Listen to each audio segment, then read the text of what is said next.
ব্যক্তি ডাকতে বলেন, ভাইজান আপনি যে আমানতের খেয়ানত করতেছেন, আপনার অন্তরে কি জাহান্নামের ভয় নাই? জাহান্নামের কি ভয় নাই? আপনি আমার হাত তুললেন, আপনার নিয়ত তো ভালো না। যখনই বলছে জাহান্নামের আগুনে ভয় কি আপনার নাই? এই কথা শুনে হযরত সালাবাতুল আনসারী রাদিয়াল্লাহু তাআলা আনহু হাতটা ছেড়ে দিয়া একটা চিৎকার মেরে দৌড় দিয়া পাহাড়ের গুহায় গিয়া পড়ে গেলে, আরে আমি কি করলাম রে?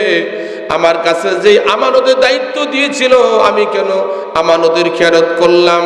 আমি কেন তার হাত ধরলাম? আমার ভুল হয়ে গেছে। জাহান্নামের আগুন বুকের মধ্যে দাউ দাউ করে চলতেছে। আল্লাহর নাম গফফার, আল্লাহর কাছে ক্ষমা চাইতেছে, আল্লাহ আপনি আমারে ক্ষমা করে দেন, আপনি আমারে মাফ করে দেন।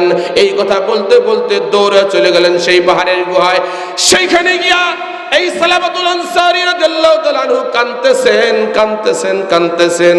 প্রতিবেশী যত মানুষ ছিল এরা রাত্রিবেলা তার কান্নার আওয়াজে ঘুমাতে পারেন না। শীতের রাত্রিতে ওযু করে যিনি ঘুমাবেন, ওই ব্যক্তির জন্য আমার আল্লাহর ফেরেশতারা দোয়া করে। ওযু করার লোক আছে না নাই? থাকবেন ইনশাআল্লাহ, টেনশন কিছু নেই।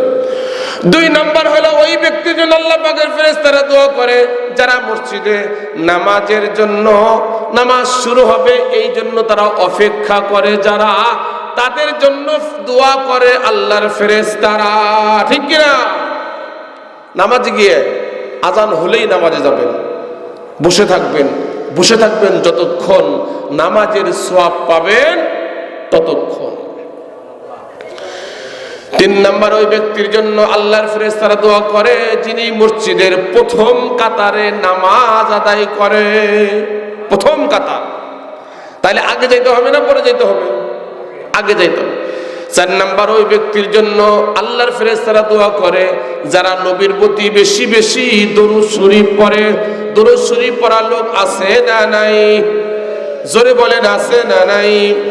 একবার দরুদ পড়লে আমার আল্লাহ পাক 10টা রহমত আপনার জন্য নাজিল করে দেন। জোরে কোন কয়টা? আরো জোরে, 10টা।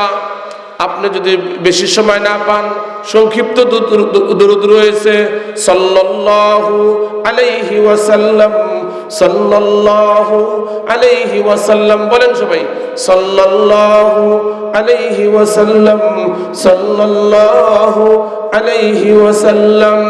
আল্লাহর কোন বান্দা যদি নবীর প্রতি দরুদ পড়ে, ওই বান্দার বাবার নাম সহ, ওই বান্দার নাম সহ নবীর দপ্তরে আপনার নাম লেখা হইয়া যায়। নবীর দপ্তরে আপনার বাবার নাম থাক, চান কি চান না? জোরে বলেন, চান কি চান না? তাহলে দরুদ পড়তে রাজি আছি না নাই? সর্বাবস্থায় দরুদ পড়া জায়েজ। উযু থাক আর না থাক, দরুদ পড়বেন। এই দুনিয়াতে যারা বেশি বেশি দরুদ পড়বে, হাসরের ময়দানে নবী তত কাছে থাকবে। আর নবীর কাছে যারা থাকবে, আল্লাহর হাবিব তাদেরকে ধরে ধরে আল্লাহর জান্নাতের মেহমান বানাইয়া দিবে। 6 নাম্বার হলো ওই ব্যক্তির জন্য আল্লাহ পাকের ফেরেশতারা দোয়া করে যারা মুসলিম হইয়া মুসলমানের জন্য দোয়া করে। আছে না নাই? দোয়াকারী আছে নাকি বদদোয়াকারী? হ্যাঁ, আল্লাহর হাবিব বলেন ওই ব্যক্তির জন্য ফেরেশতারা দোয়া করবে যারা মুসলমান ভাইয়ের জন্য দোয়া করে। 7 নাম্বার ওই ব্যক্তির জন্য আল্লাহ পাকের ফেরেশতারা দোয়া করে যারা কল্যাণের পথে আল্লাহ পাকের রাস্তায় দান করে। এই যে মাদ্রাসার জন্য দান করছেন, এটা কল্যাণ না অকল্যাণ? কল্যাণের জন্য যারা দান করে, আল্লাহর ফেরেশতারা তাদের জন্য দোয়া করে। এই জন্য বাবাজিরা আমার, আসুন আমাদের জীবন চলার পথে আমরা যে রাস্তায় চলতেছি, এই রাস্তা সঠিক আছে না নাই, এই বিষয়ে একটু কথা বলে চলে যাব বাবাজিরা আমার। যুবক ভাইরা খেয়াল করেন, আল্লাহ পাকের পবিত্র কোরআনের 104 নম্বর সূরার নাম সূরাতুল হুমাযা। এই হুমাজা সূরা আল্লাহ পাক নাজিল করলেন, কি উদ্দেশ্য নাজিল করলেন সংক্ষিপ্ত পরিসরে আলোচনা করে যাই। আল্লাহ পাক ডাক দিয়ে বলছেন ওয়াইলুল লিকুল্লি হুমাজাতিল লুমাজা। আল্লাহ পাক বললেন ওই সমস্ত মানুষ ধ্বংস হয়ে যাবে, ওই সমস্ত মানুষ ধ্বংস হবে যারা মানুষের সামনে এবং পিছনে সমালোচনা করে, পরনিন্দা করে। ওই সমস্ত মানুষ অবশ্যই ধ্বংস হয়ে যাবে। এরকম লোক আছে না নাই? জোরে কোন আছে না নাই? মানুষের সামনে এবং পিছনে যারা নিন্দা করে। আল্লাহ পাক কোরআনের সূরা নাজিল করে বললেন ওয়াইলুল লিকুল্লি হুমাজাতিল লুমাজা, তারা ধ্বংস হবে যারা মানুষের সামনে এবং পিছনে নিন্দা করে। তাহলে যদি এখানে আমার বাবাজিরা, যুবক ভাইরা কেউ থাকেন ছাড়তে রাজি আছেন? পরনিন্দাকারী আছেন? আছে। চাষতলে, বাজারে, ঘাটে অভাব নাই। মানুষের নিন্দা করার লোকের অভাব নাই। নিন্দাকারী ধ্বংস হবে, অবশ্যই ধ্বংস হবে। আল্লাহর কোরআন, আল্লাহর কোরআন কিন্তু কখনো মিস হবে না, মিস হবে না। আল্লাহ পাক যেটা বলছেন ওরা বলছেন, এটা করবেনই করবেন। এরপরে আল্লাহ পাক বলছেন আল্লাযী জামাআ মালাহু ওয়া আদ্দাদা। আল্লাহ পাক বলেন তারাও ধ্বংস হবে যারা শুধু টাকা পয়সা বারবার গণনা করে আর খালি জমা করে। যারা টাকা জমা করে আর গণনা করে কিন্তু যাকাত দেয় না, আল্লাহ রাস্তায় দান করে না, আল্লাহ পাক ডাক দিয়ে বলছেন তারাও ধ্বংস হয়ে যাবে। টাকা আছে না নাই? আছে না নাই? কাজের লোকের বাড়িতেও 400 কোটি টাকার মালিক।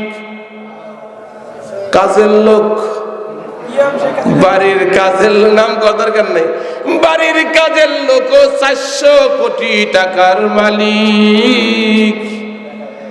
তাহলে মালিক হয়ে গেলে চাকর হয়তো ভালো, মালিক হয়তো তো চাকর হয় ভালো। বাবাজিরা আমার, বাস্তব প্রমাণ হলো টাকা কিন্তু আপনাকে বাঁচাতে পারবে না। পারবে? জোরে কোন পারবে? টাকা কি বাঁচাতে পেরেছে? বাঁচাতে পারে নাই, বাঁচাতে পারবেও না। কিন্তু যাদের টাকা আছে তারা যে কি কয় মনে মনে, এটা আল্লাহ পাক বলে দিলেন। আল্লাহ পাক বললেন ইয়াহসাবু আন্না মালাহু আখলাদা। তারা মনে মনে চিন্তা করে আমার টাকা আমাকে বাঁচাবে। টাকায় কি বাঁচাতে পারবে? জোরে বলেন পারবে? একদিন না একদিন আপনাকে আমাকে ধরা পড়তেই হবে। টাকা আপনাকে বাঁচাতে পারবে না।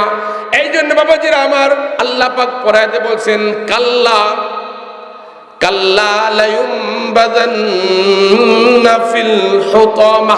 কাল্লা, কখনোই নয়, কখনোই আপনাকে বাঁচাতে পারবে না।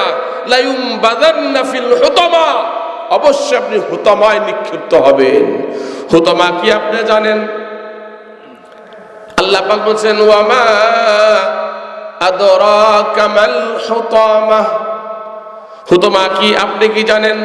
আল্লাহ পাক বলছেন নারুল্লাহিল মুকাদা। আমার আল্লাহ পাকের প্রজ্বলিত একটি আগুন, ওই আগুনের নাম হইল হুতামা। আল্লাহ নিজেই বললেন যারা এই মানুষের সমালোচনা করতেছো, যারা টাকা জমা করতেছো আর মনে মনে চিন্তা করতেছো যে আমরা আর মরবো না, এত টাকা পয়সার মালিক আমি, মরবো। টাঙ্গাইলে কত বড় একজন নেতা ছিল, 1500 থেকে 2000 কোটি টাকার মালিক। 2000 কোটি টাকার মালিক ছিলেন টাঙ্গাইলে। মারা গেলেন কিছুদিন আগে। একটি মাত্র সন্তান জানাজা পড়তে পারে নাই। কি হলো? এই 2000 কোটি টাকা দিয়া কি? তার আমলে, তার জীবদ্দশায় টাঙ্গাইলে এমন কোন অপরাধ নাই যে সে করে নাই। বহুত বড় নেতা টাঙ্গাইলের, একবার মাথা। 2000 কোটি টাকার মালিক, এনএসআই রিপোর্ট। এমন কোন অন্যায় সে করে নাই। মারা গেলেন, সন্তান তার জানাজা পড়তে পারলো না। কি এই জীবনে কি হলো? এই জীবনটা কি হইল? কোন নেতা নেত্রী তার ছত্রছায়া যারা ছিলেন কেউ জানাজা পড়তে পারলেন না। এই জন্য বাবাজির আমার, টাকা নাই আলহামদুলিল্লাহ, বাড়িঘর নাই আলহামদুলিল্লাহ, যে অবস্থা আছে আলহামদুলিল্লাহ, ওই কবর জগতে একটু চিন্তা করেন, ওইদিকে চিন্তা করেন, দুনিয়ার লোভ লালসা ছেড়ে দেন, দুনিয়া যে বদঅভ্যাসগুলো আছে এগুলো ছেড়ে দেন। আল্লাহ পাক বলছেন, ইয়া আইয়ুহান নাস, হে মানব জাতি, কুলু মিম্মা ফিল আরদি হালালান তাইয়্যিবা, কুলু মানে খাও, মিম্মা ফিল আরদি হালালান তাইয়্যিবা, যেটা পবিত্র এবং হালাল এটা খাও। ওয়ালা তাত্তাবিউ খুতুওয়াতিশ শাইতান, শয়তানের পদাঙ্ক অনুসরণ করো না। ইন্নাহু লাকুম আদুউম মুবিন, শয়তান তোমাদের প্রকাশ্য শত্রু। বলছেন কে? আরো জোরে বলেন কে? আল্লাহ বলছেন, হে মানব জাতি, তোমরা পৃথিবীতে যে হালাল এবং পবিত্র সেটা খাও, শয়তানের পদাঙ্ক অনুসরণ করো না, শয়তান তোমাদের প্রকাশ্য শত্রু। আল্লাহ পাক সতর্ক করলেন। তে আল্লাহ পাকে যেটা হালাল বলে ঘোষণা করছেন, কোরআন হাদিস দ্বারা যেটা প্রমাণিত সাবেত হয়েছে, আমরা কি সে হালাল খাবার খাই না কিছু হারামও খাই? গ্রামাঞ্চলে বাড়ির মধ্যে সঞ্চয়পত্র বই আছে না নাই? কিস্তি আছে না নাই? যেই বাড়িওয়ালা, যেই বাড়িতে কিস্তি আছে, কিস্তি চলছে, ওই বাড়িওয়ালার জন্য জান্নাতের দরজা খোলা নাই। সোজা কথা, সোজা কথা। পছন্দ করেন আর না করেন, এর পরবর্তী দাওয়াত দেন আর না দেন, কিচ্ছু যায় আসে না। সঞ্চয়পত্রওয়ালারা সাবধান, কিস্তিওয়ালারা সাবধান। আপনার বিপদ যাই হোক, আপনার বিপদ যাই হোক, আপনি কখনো সুদের কারবার করতে পারেন না। মুসলমান দাবি করে সুদের কারবার আপনি কখনো করতে পারেন না। মুসলমান হয়ে আপনার বাড়িতে সঞ্চয়পত্র হতে পারে না। মুসলমান হয়ে আপনার বাড়িতে কিস্তির টাকা উঠতে পারে না। প্রয়োজনে আপনি রাস্তায় মরে মরে ভিক্ষা করে খাবেন, সুদের কারবারের সাথে আপনি শামিল হতে পারবেন না, পারবেন না, পারবেন না। মরে যান, না খায় মরে যান, না খায় মরে গেলেও কোনো আপত্তি নাই। কিন্তু সুদের সাথে সম্পৃক্ত হলে সমস্যা আছে। পরকালীন জিন্দেগি হারাবেন, পরকালীন জিন্দেগি হারাবেন। পরকালীন জিন্দেগিতে আমার আল্লাহ আপনার দিকে তাকাবে না, আমার নবীও তাকাবে না, আমার আল্লাহর ফেরেশতারাও তাকাবে না, কেউ তাকাবে না যদি আপনি অন্যায়ের সাথে জড়িত হন। বাবাজিরা আমার, এই অন্যায় করলে কমসে কম 70 প্রকারের গুনাহ। কয় প্রকার? জোরে বলেন, কয় প্রকার? 70 প্রকারের গুনাহ। সর্বোচ্চ গুনাহ হলো আল্লাহর সাথে, আল্লাহ রাসূলের সাথে যুদ্ধ ঘোষণা করা। বলেন নাউজুবিল্লাহ। যুদ্ধ ঘোষণা করা, আল্লাহর সাথে এই দুনিয়া থেকে যুদ্ধ ঘোষণা কইরা পরকালে আল্লাহরই সৃষ্টি জান্নাতে যাবেন। এই আশা যে হারামগুলো খাচ্ছেন, আল্লাহর হস্তে হারামগুলো ছেড়ে দেন, রাজি আছেন? অনুমতি দেন না কোথাবার? বউ কি কর, ছাড়বো কি ছাড়বো না? মেয়ে আছে, বিয়ে দেন না, টাকা পয়সা না জোগাড় লেবো। হুজুরা কি বুঝো, হুজুরা কি বুঝো? আরে এইটারে তারা হালাল মনে করতেছে। ইমান তো এখানেই গেছে গা। হারাম জিনিসকে যিনি হালাল মনে করলেন, হালালকে হালাল মনে করতে করাও সারা, আপনার ইমান বিদায় নেওয়াও সারা। ইমান নামক এই দৌলতটা কিন্তু আর রইল না, কারণ আপনি হারামকে হালাল মনে করছেন। এর কোনো ব্যাপার হইলো, কিছু টাকা আমি জোগাবো না? বাবাজির আমার, মরার পরে বোঝা যাবে, মরার পরে বোঝা যাবে।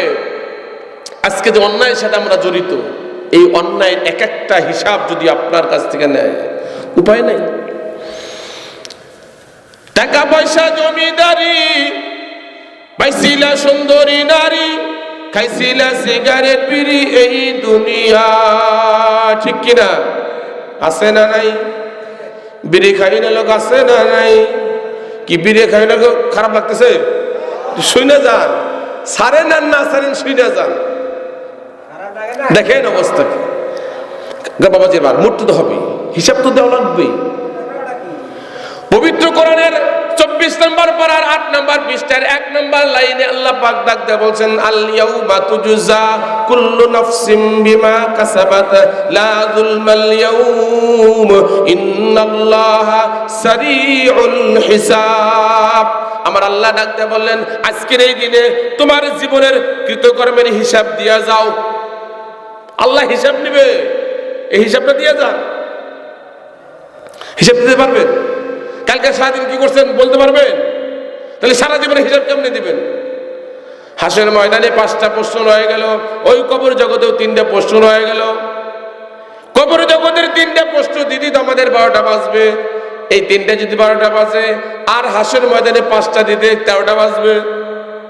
উপায় কি? মার রব্বুকা মা দীনুকা মান নাবিয়ুকা, তোমার রবের নাম কি, তোমার দিনের নাম কি, তোমার নবীর নাম কি? আল্লাহর কসম করে বলে যাই, আল্লাহর প্রতি মোহাব্বত না থাকা পর্যন্ত আপনার জবান দিয়া আল্লাহ নামক শব্দ বের হবে না। আল্লাহর মোহাব্বত থাকতে হবে।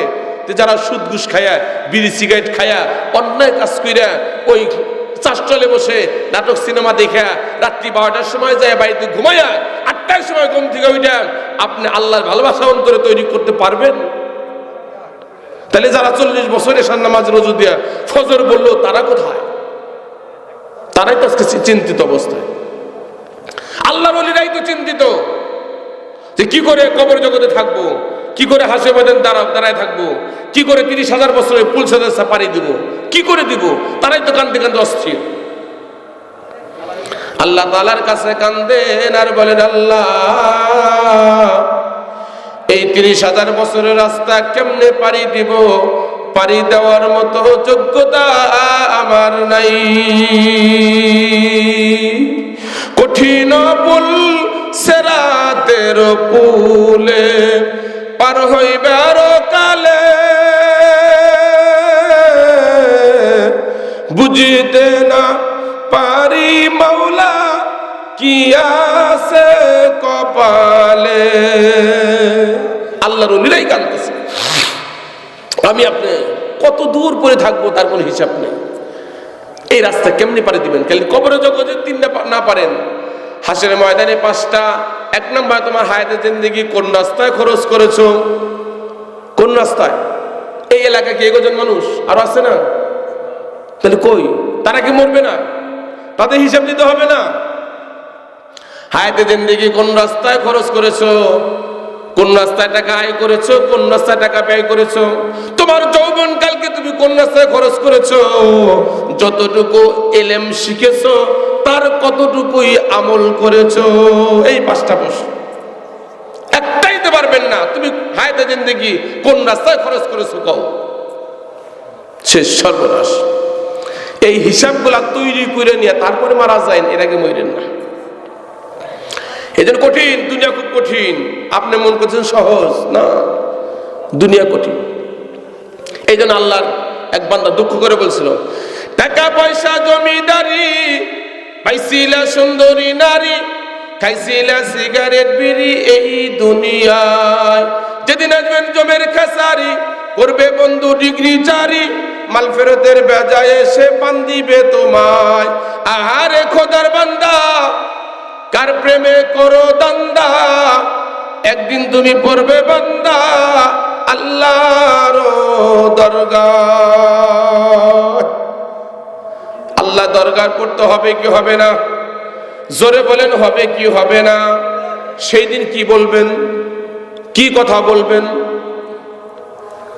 এই জন্য বাবাজির আমার খেয়াল করতে হবে, এই জীবন শেষ নয়, এরপর আরেকটি জীবন রয়েছেন। সেই জীবনে আমাকে আপনাকে থাকতে হবে। এর আগের বক্তা বলেছেন স্বামী স্ত্রী একসাথে জান্নাতে থাকবো, কিন্তু স্বামী স্ত্রী তো সুদের ব্যবসা করে, স্বামী স্ত্রী মিলেই তো কিস্তি তুলছে, স্বামী স্ত্রী মিলেই তো সঞ্চয়পত্র বই চালায়, স্বামী স্ত্রী মিলেই তো মার্কেটে যায়, ঠিক কিনা? পূজা দেখতে যায়, মেলায় যায়। ব্যাপারটা নারীর আল্লাহর জান্নাতে যাওয়ার কোনো উপায় নাই। এই জন্য আল্লাহ পাকের এই কোরআনের এই সূরাতে আল্লাহ পাক কত সুন্দর করে বলছেন, নারুল্লাহিল মুকাদা, আমি আল্লাহর প্রজ্বলিত আগুন, আল্লাতী তাত্তালিউ আলাল আফইদা, এই আগুন তোমার হৃদয় পর্যন্ত গ্রাস করবে, হৃদয় পর্যন্ত জ্বলে পড়ে ছাইখার হয়ে যাবে। এই আগুন সেই আগুন না, আল্লাহর প্রজ্বলিত আগুনের যেই জ্বালা যে একবার বুঝছে সে বাকি জীবন আর ঘুমাতে পারে নাই। একটু খালি চিন্তা করেন, আল্লাহ পাকের একজন বান্দা, নবীর একজন সাহাবী হযরত সালাবাতুল আনসারী রাদিয়াল্লাহু তাআলা আনহু আর সাঈদ ইবনে আব্দুর রহমান, এই দুই ভাই সাঈদ ইবনে আব্দুর রহমান তিনি গেলেন জিহাদের ময়দানে। সংক্ষিপ্ত বয়স শেষ করে বাবা জিরা, এই দুই ভাইয়ের মধ্যে সাঈদ ইবনে আব্দুর রহমান তিনি গেলেন জিহাদে, আর সালাবাতুল আনসারী তাকে দায়িত্ব দিয়ে গেলেন, ভাইজান আপনি আমার বাড়িতে থাকেন, আমার বউ পোলাপানের দায়িত্ব আপনার উপরে, আমি জিহাদে গেলাম, জিহাদে যাইয়া যদি শহীদ হই তাহলে তো গেলামই, আর যদি ফিরে আসি তাহলে তো আসলামই। এই জিহাদে যাইয়া জিহাদ করতে, যুদ্ধ করতে যেই কতদিন, এই কতদিন আপনার দায়িত্বে আমার পরিবার রইল। এরকম দায়িত্ব আমরা দেই কি দেই না? ভাই একটু দেখেন, আমার বাইরে দেখেন, আমার দোকানের দেখেন, দায়িত্ব দিয়ে আমরা যাই। কিন্তু নবীর সাহাবী সালাবাতুল আনসারী তিনি তার ঘাড়ের মধ্যে শয়তান বসলেন, বসার পর তিনি পর্দার ভিতরে ঢুকলেন, ঢুইকা সাঈদ ইবনে আব্দুর রহমানের স্ত্রীর হাত ধরলেন। হাত ধরার পরে সাঈদ ইবনে আব্দুর রহমানের স্ত্রী বলতেছে, ভাইজান আপনি তো আমানতের খেয়ানত করতেছেন, আপনি আমার কাছে এসে আপনার হাত ধরলেন, আপনার তো ভালো না, নিয়ত তো ভালো না। সাঈদ ইবনে আব্দুর রহমানের স্ত্রী ডাকতে বলেন, ভাইজান আপনি যে আমানতের খেয়ানত করতেছেন, আপনার অন্তরে কি জাহান্নামের ভয় নাই? জাহান্নামের কি ভয় নাই? আপনি আমার হাত ধরলেন, আপনার নিয়ত তো ভালো না।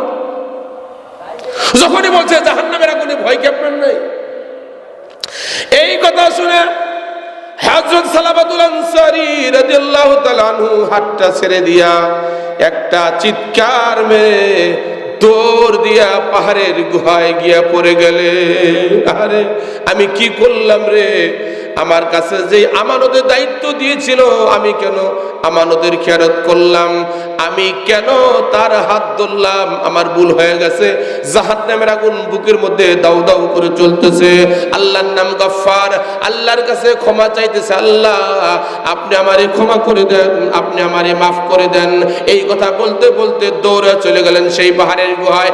সেইখানে গিয়া এই সালাবাতুল আনসারী রাদিয়াল্লাহু তাআলা আনহু কাঁদতেছেন। প্রতিবেশী যত মানুষ ছিল এরা রাত্রিবেলা তার কান্নার আওয়াজে ঘুমাতে পারেন না। সকলে দৌড়ে আসলেন, কি হয়েছে? সালাবাতুল আনসারী জাহান্নামের ভয়ে কান্দে, জাহান্নামের ভয়ে কাঁদতেছেন, খাওয়া দাওয়া সবকিছু বন্ধ, কাঁদতেছেন। ইতিমধ্যেই যুদ্ধের ময়দান থেকে সাঈদ ইবনে আব্দুর রহমান তিনি ফিরে এসে বাইরে জিজ্ঞাসা করলেন, সালাবাতুল আনসারী কোথায়? তার স্ত্রী বললেন, আপনার সেই যারা রেখে গেছিলেন তিনি আমানতের খেয়ানত করেছে। যখন তার জাহান্নামের কথা মনে হয়ে গেছে, এই জাহান্নামের কথা মনে হয়ে যাওয়ার পরে তিনি কাঁদতে দৌড়ে পাহাড়ের গুহায় গিয়ে তিনি কাঁদতেছেন। এবার সাঈদ ইবনে আব্দুর রহমান তিনি চলে গেলেন পাহাড়ের গুহায়, যায় দেখে সালাবাতুল আনসারী কাঁদতেছেন। এবার তার কাছে গিয়ে বললেন, ও ভাইজান কাঁদতেছেন কি জন্য? বলে, আমি অন্যায় করেছি, ভুল করেছি, এই জন্য আমি কাঁদতেছি। সালাবাতুল আনসারী শুধু কান্দে আর কান্দে, কোনো কথা বলে না। এবারে সাঈদ ইবনে আব্দুর রহমান বলতেছে, ভাইজান চলেন মদিনায় চলেন।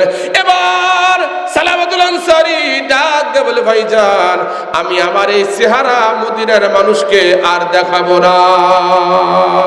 আমি আমার জীবনে একটা ভুল করেছি, অন্যায় করেছি, শয়তানের ধোঁকায় পড়ে এই মুখ আমি মদিনার মানুষকে দেখাবো না যতক্ষণ পর্যন্ত আমার আল্লাহ আমাকে ক্ষমা না করে।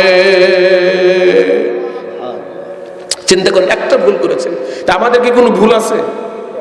হ্যাঁ, বক্তা সহ আমাদের কোনো ভুল আছে? আরে একটা ভুলে জন্য তিনি কাঁদতেছেন, হাউমাউ করে শিশু সন্তানের মতো কাঁদতেছেন। সালামাতুল আনসারী ডাকতে বলেন, আমি ইচ্ছা করে মদিনায় যাব না, তুমি যদি আমারে হাত পা বেঁধে আসামির মতো নিয়ে যাও তাহলে আমি যাব। এবার দুই হাত তাকে বাধা হলো, বেঁধে সাইদ ইবনে আব্দুর রহমান তারে নিয়ে যাইতেছে মদিনার দিকে। এবার মদিনায় যাওয়ার আগে চিন্তা করলেন, নবীর সাহাবীর কাছে আগে যাই, আবু বকর সিদ্দিক রাদিয়াল্লাহু তাআলা আনহুর কাছে আগে যাই।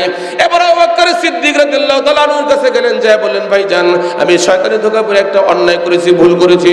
আবু বকর সিদ্দিক বললে, যাও আমার বাড়িতে বের হয়ে যাও, তোমার মতো অপরাধীর সাথে আমার কোনো কথা নাই, যাও যাও বের হও বাড়িতে। আবু বকর সিদ্দিকের মতো নরম হৃদয়ের মানুষ, তিনিও তাকে ধমক দিয়ে তাড়ায় দিলেন। এবার চিন্তা করলেন, তাহলে ওমরের কাছে যাই। ওমরের কাছে গেলেন, ওমর একই কথা বললেন, তোমার সাথে কোনো কথা নাই, তুমি আমানতের খেয়ানত করে যাই। সালামাতুল আনসারী, তোমার মতো মানুষ এই কাজ করবে আমরা চিন্তাও করি নাই, তুমি নবীর সাহাবী, এটা কি তুমি ভুলে গেছো? এই কাজটা কেমনে করলে? যাও আমার বাড়ি থেকে তুমি বের হয়ে যাও। এবার চলে গেল আলীর কাছে। আলীর কাছে যাওয়ার পর আলী আরো রাগান্বিত হইয়া বললেন, সালামাতুল আনসারী তুমি কেমন কাজ করেছো? তুমি আমানতের খেয়ানত করেছো, তোমার চেহারা আমি দেখতে চাই না, বের হয়ে যাও আমার বাড়ি থেকে, বের হয়ে যাও, যাও বের হয়ে যাও। ওসমান জিন্নুরাইনের কাছে গেলেন, একই অবস্থা, তাকে তাড়াইয়া দিলেন। সর্বশেষ সালামাতুল আনসারী চিন্তা করলেন, আমি যে ভুল করেছি, অন্যায় করেছি, অন্যায় করার পরে অনুতপ্ত হয়েছি, আল্লাহ তাআলার কাছে ক্ষমা চাইছি, আর বিশ্বনবীর কাছে গেলে বিশ্বনবী আমারে ফিরাইয়া দেবে না। চলো ও সাইদ আব্দুর রহমান, আমারে বিশ্বনবীর কাছে নিয়ে চলো। এবার বিশ্বনবীর কাছে গেলেন। বিশ্বনবীর কাছে যা একই কথা বললেন, হুজুর আমি ভুল করেছি, অন্যায় করেছি, আমারে আপনি মাফ করে দেন।